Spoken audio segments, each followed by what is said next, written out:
I'd go to the moon in a nanosecond. The problem is we don't have the technology to do that anymore. We used to, but we destroyed that technology, and it's a painful process to build it back again. Hey, what's up guys? Jake the Asshole here. Apparently, NASA plans on going back to the moon, but they won't be going alone. They'll be teaming up with otherworldly superpowers to get there. But who? And why?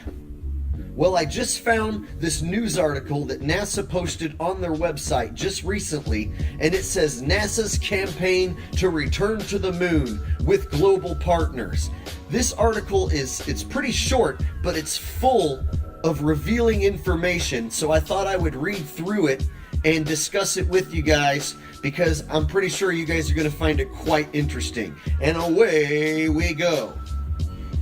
And it says, the moon is a fundamental part of Earth's past and future, an off-world location that may hold valuable resources to support space activity and scientific treasures that may tell us more about our own planet. Americans first walked on its surface almost 50 years ago, but the next wave of lunar exploration will be fundamentally different. Oh, you mean 50 years since they faked walking on the moon? Yeah, I bet it will be fundamentally different to fake it this time, since the last time you faked it. Because last time, you faked it quite badly, NASA. Yeah, the last time was pretty ridiculous, so I would hope that it's fundamentally different this time around. For your sake.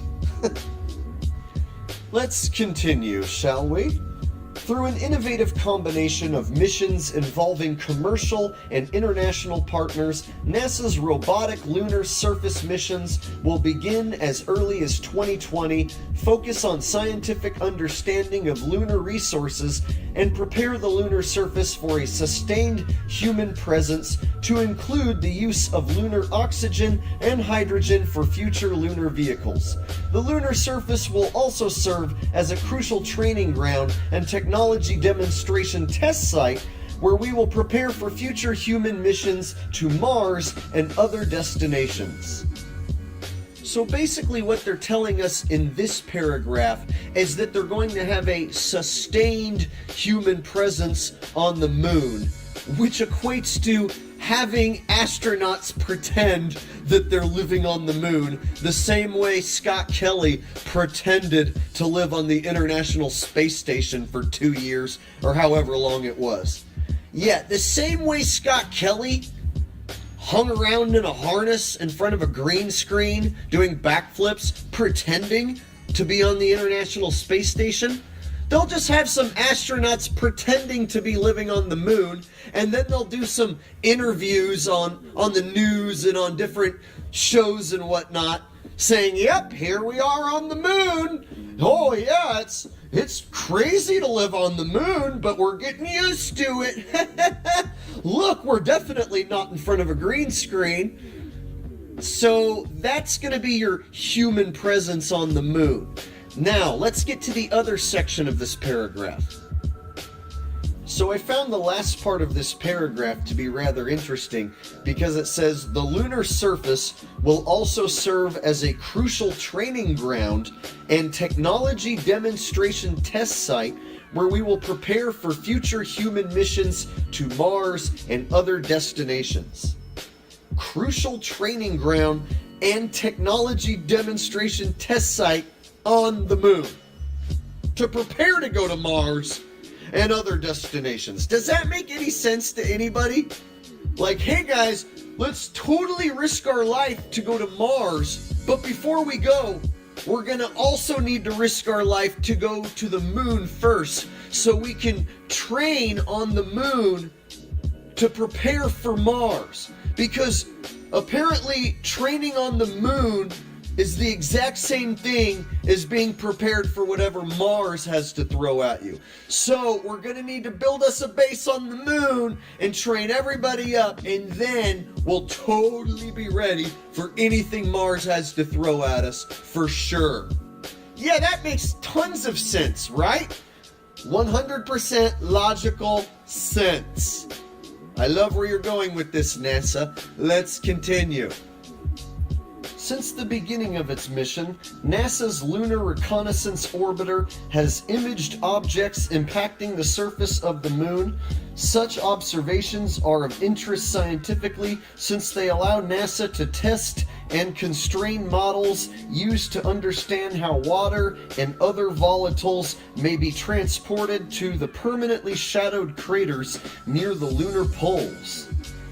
In the coming months, the first Israeli spacecraft will land on the moon, and partnership with NASA has helped make this possible. NASA will not only help with observation from LRO and communication support during the mission, but has also developed a laser retroreflector that will fly on board the Israeli lander. So here you have NASA admitting to a partnership between themselves and the Israeli space program, and that they're going to help with the communication support during the Israeli lunar mission. Not only that, they're going to also hand over this retroreflector that the Israelis are going to take to the moon on behalf of NASA, which you know, of course, then they're going to say, look, when we shine our special laser at the retroreflector on the moon, it retroreflects back at us. So that's how you know for sure that we went to the moon, and the Israelis did too. Wink, wink. So that's my guess is what this retroreflector is going to be for. And so they're straight up admitting NASA works with the Israeli space program. So what I find interesting about this whole NASA partnership with Israel is that NASA is said to be started by Nazis. Nazis who were brought in during Operation Paperclip.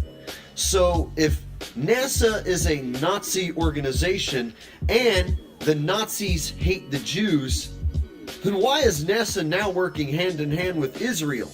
Isn't that interesting?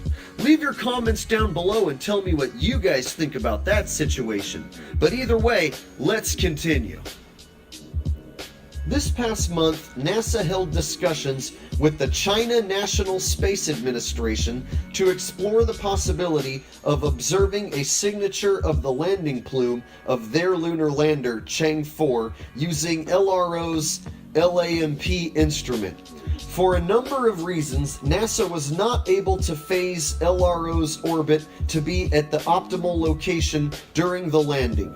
However, NASA was still interested in the possibility of detecting the plume well after the landing. Science gathered about how lunar dust is ejected upwards during a spacecraft's landing could inform future missions and how they arrive on the lunar surface. Now, wait a minute, hold up, back up the truck, beep, beep, beep. NASA, just you wait a gosh darn gall darn minute there. Didn't we already figure out back when you guys sent lunar modules and different spacecraft to the moon, didn't you already figure out that there is no such thing as a dust plume being injected into the air? There isn't a such thing, because on the lunar module that you sent in 1969, which supposedly weighed somewhere around 10,000 pounds, it landed on the moon without creating any sort of impact crater and no dust ejected upwards to settle on the boot. Take a look at that boot. Looks pretty gosh darn gall darn clean to me, NASA. So didn't we figure this out already back in '69 that dust doesn't go up in the air in the moon? There's no air, no dust, no chance of any crater being made by any sort of spacecraft. It's physically impossible. Otherwise, dust would have been ejected into the air and settled on the boot of the lunar module. But clearly, we have the photos to prove that that doesn't happen. So why on Earth, no wait, it's not on the Earth, why on the moon would you need to study China, their fake moon landing plume, so that you can figure out how the particles are going to be injected into the air when you already know that it doesn't happen? So yeah, definitely some food for thought there, huh? Let's continue. Since the Chinese landing, LRO instruments have been collecting data that are currently being analyzed. LRO is expected to image the Chang 4 landing site on January 31st in a manner similar to what was done on Chang 3. NASA and CNSA have agreed that any significant findings resulting from this coordination activity will be shared with the global research community at the 56th session of the Scientific and Technology Subcommittee meeting of the UN Committee on the Peaceful Uses of Outer Space meeting in Vienna, Austria, February 11th through the 22nd, 2019. All NASA data associated with this activity are publicly available.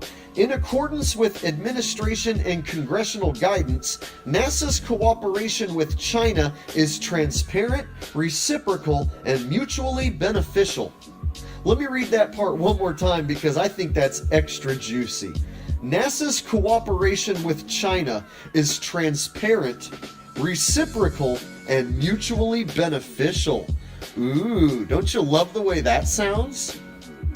So now you have NASA admitting that they work hand in hand with the Chinese space program as well as the Israeli space program.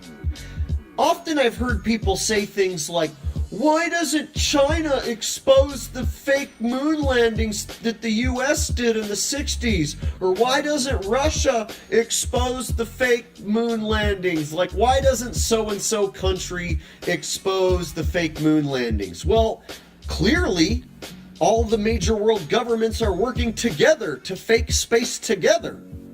So if they're working together to fake space exploration and it's mutually beneficial, then of course they're not going to expose each other.